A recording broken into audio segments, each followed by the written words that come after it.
ଦାୟିତ୍ୱ ନାହିଁ ମାନେ ମା ପୁଅ ଅଧିକା ଭଲ ପରିଷ୍କାର ପରିଚ୍ଛନ୍ନ ରହିବ। ପୁଅ ପିଲା ରହିଲେ ଅଧିକା କାମ ନୁହଁ। ଘରେ ପଶି ପାରିବ ଯୋଉ ଅସନା ଯୋଉଠି ବାସନ ମାଜୁଛି ଅସନା ରୋଷେଇ ଘର ଅସନା ସେଇ କଥା ପୁଅ ପିଲା ରହିଲେ ତାପରେ କ୍ଷୀର ରଖୁଛି ଲିଟରେ ସେଇଥିରୁ ଘିଅ କରୁଛି ସେ ଘିଅ କାଚ ଯୋଉ ଗନ୍ଧ ସେଇ ଘିଅକୁ ପକେଇଦେଲା ଭାଇର ଚୁଡ଼ିଆରେ ତାକୁ ଖାଇଦେଲୁ କେମିତି ଖାଇଲେ କେଜାଣି ଟୁକୁନା ଖାଲି ନାକ ଟକୁଥିଲା। ମୁଁ ଦେଖୁଛି ମୁଁ ଯଦି ନ ଖାଇବି ମରିଯିବି। ଅରୁଆ ଭାତ ଡାଲମା ସେ ଡାଲମା ବି କେମିତି ଲାଗୁଥିଲା କେମିତି ଖାଇଛି। ମୁଁ ସେଦିନ ରୁଟି କରିଛି ଇଏ ଯୋଉ ପରଟା କରିଥିଲା ଦେଇ କଣ କରୁଛି ମାନେ ଘିଅ ଦିହରେ ଯୋଉ ଡାଲଟା ଘିଅରେ ପରଟା କରୁଛି ସିଏ ଆଇଲା ବେଳକୁ ସେ ପୁରା କାଠ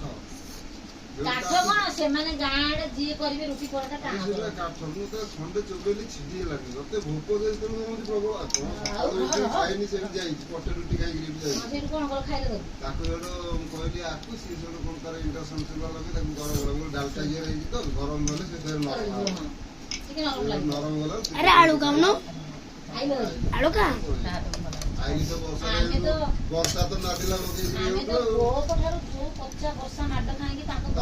ସିଆଡେ ଜୋର ହେଇଥିବ କାହିଁକି ନା ବର୍ଷା ଟା ଇଆଡେ ଖାଲି ଝିପିରି ଝିପିରି ହେଲା ବା ଖାଲି ପେଟରେ ଅନ୍ଧାର ହେଇଯାଉଛି ଏପଟେ କାହିଁ ଉତ୍ତରା ପଟେ ଉତ୍ତରା ପଟେ ଆଇଲା ବେଳକୁ ସେମିତି ଝିପିରି ଝିପିରି ଝିପିରି ଝିପିରି ଉତ୍ତରା ବାଳ କାଟି କାହିଁ ହେଇଯିବ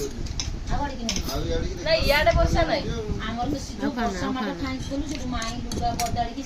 ଯାଉଛି ନାହିଁ ସେମିତି ରାତିରେ ରହିଲି ସେମିତି ସିଏ ବି ସେମିତି ବଦାଳିକି ସାନ ମାଇଁ ଲୁଗା ହେରିକା ପକେଇଥିଲା ସକାଳୁ ସିଏ ଆମର ଶୁଖିନି ପୁଣି ତାଙ୍କର ଲାଇନ ନାହିଁ କି ଫ୍ୟାନ ନାହିଁ ଲାଇନ ସିନା ଥିଲେ ଯାହା ସିଏ ତାଙ୍କଆଡେ କଣ ବର୍ଷା ହେଇଛି ଗାଁକୁ ବ୍ରିଜ ହେଇଯାଇଛି ଗାଁ ବି ସବୁ ପକ୍କା ଆସନ୍ତି ଯେ ହେଲେ ତାଙ୍କ ଘର ସବୁ ଅସନା ମସନା ବଡ ମାମୁଁ ଘର ବଢିଆ ଘର आलू बेसी खा ବଡ ମାମୁଁ ଘର ଏତିକି ଏତିକି ନୂଆ ଘର ହଁ ବଡ ମାମୁଁ ଘର ବଢିଆ ଘର ଏଇ ଗାଁ ମୁଣ୍ଡରେ ବ୍ରିଜ ମୁଣ୍ଡରୁ ଗଡୁକୁ ବଡ ମାମୁଁ ଘର ଖେଳ ବୁଲ ଜିନିଷରେ କହିବେ ସେଇଠି ମାମୁଁ ଘର ଯେତେ କେମିତି କହିବି ବଡ ମାମୁଁ ଘର ପଛେ ଯୋଉ ଗୋଟେ ଦାଣ୍ଡି ଘର ଥିଲା ସେ ଦାଣ୍ଡି ଘର ସେମିତି ଅଛି ଆମେ ଯୋଉ ନଈ ଭିତରୁ ଉଠିକିରି ଗଲା ବେଳକୁ ଗୋଟେ ଦାଣ୍ଡି ଘର ନଥିଲା ଦି ଚାରିଟା ଘର ଥିଲା ଛାଡି ଯାଇକି ଦି ଚାରିଟା ଘର ଥିଲା ସେଇ ଦି ଚାରିଟା ଘର ପାଖରେ ବଡ ମାମୁଁ କହୁଛି